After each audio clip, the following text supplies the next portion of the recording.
So it is really misty, but it is lovely outside. So I thought I'd do a change of scenery today from the Lee Garden. So first things first, I want to continue with our exploration of the breath, right? We've been on a journey of just implementing simple things that we can do that we have access to really calm ourselves down, to see what kind of an effect it could have on our well-being, our ability to come back into the present and not be so easily triggered into mindless self-sabotaging behaviors. So one of the most accessible and least used tools that we have is the breath. So we're going to continue with the breath. So you can find a comfortable position.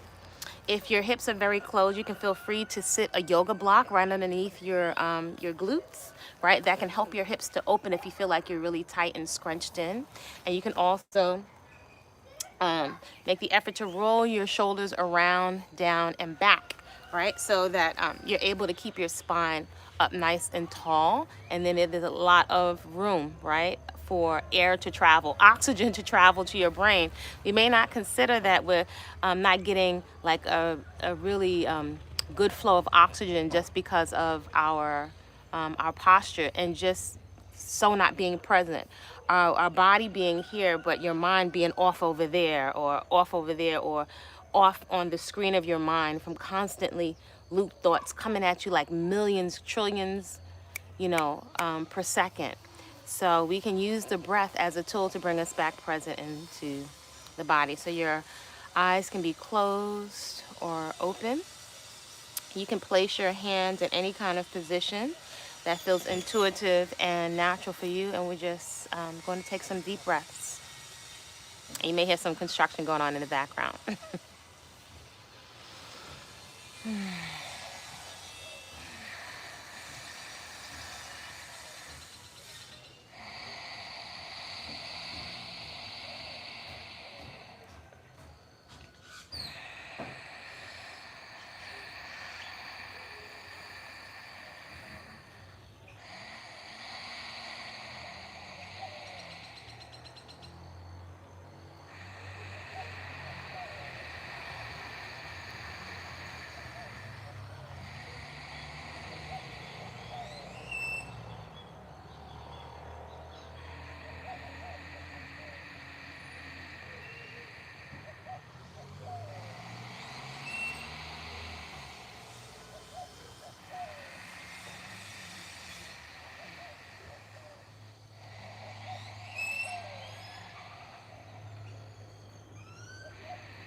So you're invited to ask a question of your own onboard divine innate intelligence, maybe perhaps something that you're working on or working through, if there are vices or which direction to take. It should be interesting, how much many of us don't trust our own intuition and we go to everybody else to ask, which has its place. But how about asking our own intelligence that we are born with, right? And then as you move around quietly throughout the morning, especially if you're an early riser and you're perhaps cleaning or preparing healthy food for the day or weeding in the garden, you can allow answers just to softly let bubble up to the surface. And sometimes we may not even notice, right? the part of our psyche, our intelligence, right? There are different parts of our psyche. One part that is always triggered and being triggered by marketers has us going on fright and fear that can elicit us to spend and very compulsive types of behaviors. Whereas there's a part of our intelligence that is quietly communicating. You can call it talking, you can call it whatever you want, but there's a communication, right, that is guiding us in what to eat and who to interact with, or if it's time for quiet, or if it's time for movement. And it's so subtle that we may not really be dialing in or paying attention to it. So just to get started with cultivating what I call, like, I can cultivate the soil. If you've ever had soil that's very weak, or if you're in a city and you have soil that's near the curb or the sidewalk that has lots of exhaust, or it's old soil, you may need to cultivate the soil to build up healthy soil and healthy bacteria and microbes in the soil. And many of us, if it's not our go-to, if we're not habitual in being present, and without beating up on ourselves, the environment and the climate that we're in draws you out. There's so much stuff stimulating, and competing for your attention. To kind of use you like as a battery. That could be people for attention, trolls on the internet, but people looking to perhaps get a rise out of you, or even if not with a bad intention, looking to feel something. So part of it is not a horrible thing, but it is an energy exchange. And energy I recognize to be, and my focus and my intention to be, an extremely, if not the most valuable form of currency, is my energy and my attention. So I'm by no means perfect. I'm a human being. But as I sit in quiet and as I move around in quiet activities, I allow myself the space to process my thoughts and emotions. And even after all these years, it's still a practice. It's still something that I find necessary to work on. For example, there have been times where I felt like heated about the amount of trolls and now I've come to understand some of it are bots. I guess some kind of technology, artificial intelligence that constantly comes onto my page. And as I researched, I found out other people complain about it. It's a lot. But I don't know how it's being addressed by the platforms of Google or YouTube, or if they're less able to address it. But when I was able to comprehend, at least to a certain extent, that it's impersonal, that if there is someone setting up these bots of artificial intelligence to steal or siphon off images of women, Afro women, for whatever their purposes are, whatever they're trying to do with their energy, it's not, I don't have to take it so personal and be so angered, because even if it's righteous rage, it's a tremendous use of our energy. And I think that is really important to know. The pain and the fear that we're being exposed to is extremely triggering. And as much as we like to intellectualize and think that we are smart and intelligent, perhaps we could humble ourselves, I know I do, to the fact that, and it's humbling, some people might consider it embarrassing, whatever, but that we can be easily triggered and easily influenced by the part of our brain that's primal, that's trying to defend itself.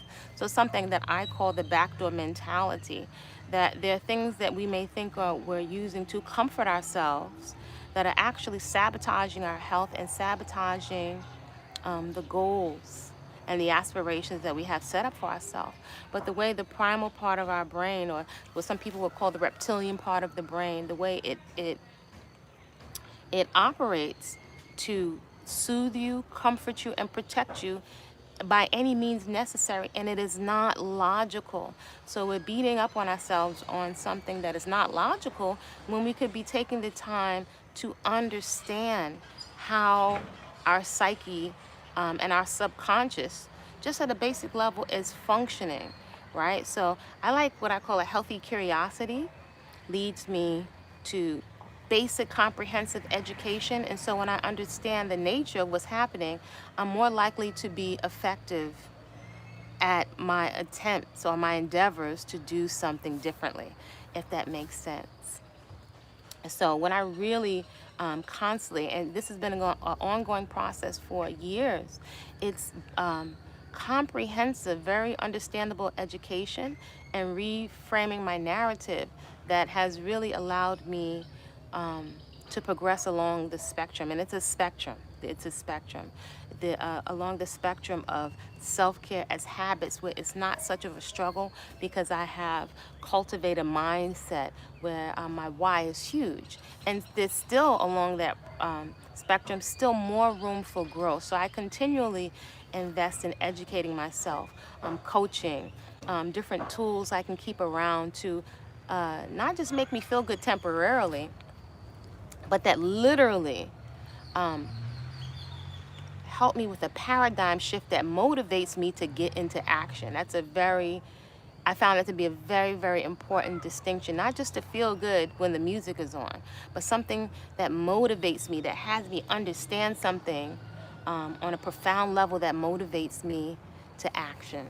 And so education in that sense, and having a circle of influence that are also on that same trajectory for me is really powerful, because all of us can be prone to stinking thinking, and stinking thinking is no joke.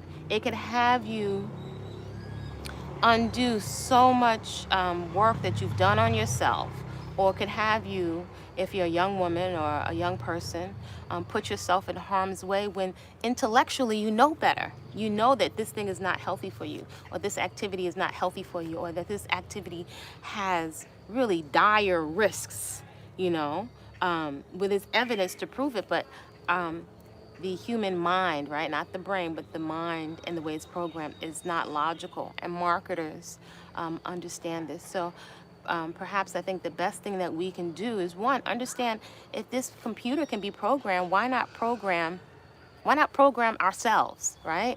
That's something I kind of figured out at a young age, but it's still been a long journey, and I make the effort to stay humble. It's a journey. You can be knocked off your path. You could be, by certain decisions, out of desperation or loneliness, you can make certain decisions that can take you years off of your trajectory, right? And I've mentioned before the 6 basic fears. Some people say there are more, but there are 6 basic fears of human beings. And one I'm going to touch on before I move on to the day and to the tasks of the day. One of them is criticism, right? And it just at a glance, that would seem like so silly. Okay, criticism. Okay, no one wants to be quote unquote judged harshly. But as I was moving around quietly this morning in the wee hours, in the quiet, as you ask yourself questions and you allow the answers or the comprehension to come to the surface, it just really hit me. Again, this is something I've contemplated. You can have the same lessons. They're the gift that keep giving, right? Your level of comprehension, there's a spectrum of comprehension, can deepen over time. And I'm interested in my comprehension deepening, so I get motivated into action around the things that I say are important to my life, right? To what I want to experience. So in contemplating this morning criticism, how could fear of criticism, what do you care about strangers? But it just really hit me, when we say fear of success, that doesn't even seem to make sense, right? But in not putting ourselves out there, perhaps around something you're passionate about. Maybe you're a person that would like to do comedy or something like this. I had a friend years ago that was interested in doing comedy, and I don't think he was getting support from people around him. He said, I think I want to do comedy. I was like, you should go ahead and do it. And he blew up. He blew up. He put himself out there. He went to open mics and, hosted at bars and different places. And eventually he started hosting shows. He got really good. He practiced. He started studying, Red Fox and, other comedians. And it was something that was on his radar that he was really drawn to. And, I reflect on how important support is, like genuine support. It wasn't any skin off my nose, you know, to say that, why not? Why shouldn't you? You know, whereas I could also understand maybe other people around them were like, well, you can't do that. You're a parent and you have children and you need to do this and that. But the person's calling was to do comedy, you know. So in fear of embarrassment, fear of putting yourself out there, can really stop us.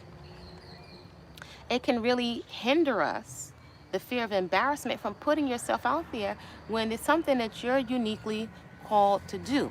Now, interesting, this can also play into us eating mindlessly and using people and YouTube videos, unless it's intentional and it's really giving you something back and motivating you to action.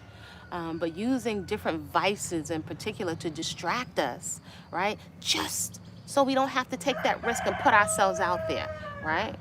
Just so we don't have to execute and get uncomfortable and do the work that it takes, not only to put yourself out there and be embarrassed, but to also, you know, drag pallets and lumber and pots. You know, that's a lot of work. And going and getting scrap lumber to build my little garden. Like, I'm looking at a space that was like nothing but a yard, and it's like, it's a sizable garden. And my vision was to see it full, and it's pretty full, but I want to see it fuller.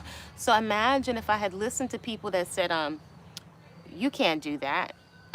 You don't have, you know, the right wood chips, and the ground is not deep enough.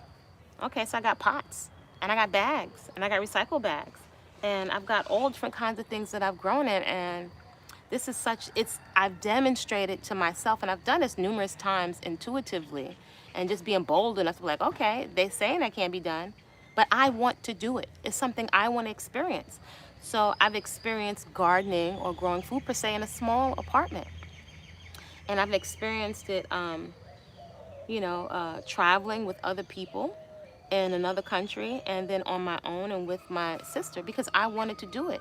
And so it's a wonderful manifestation tool. Now, is it perfect? No, but who cares about perfection? It's beautiful. I'm looking at flowers and herbs and some banana trees that have given me some fruit that I got at an agricultural expo that was in a little plastic cup. And now the tree has got to be like 20 feet tall. It's giving us like, it's a bunch of baby bananas on there right now. And I'm looking at the red placenta. I don't know if you've ever seen a banana tree, unless you're from the Caribbean. And so just getting started is a wonderful manifestation tool. So I think I got off track for a second. We may not think that this can lead to weight gain, right? Because as a fitness coach and a trainer and a chef and a nutrition consultant, most people are interested in losing weight. However, I've been fascinated from a young person about what drives human behavior, especially dysfunctional, right?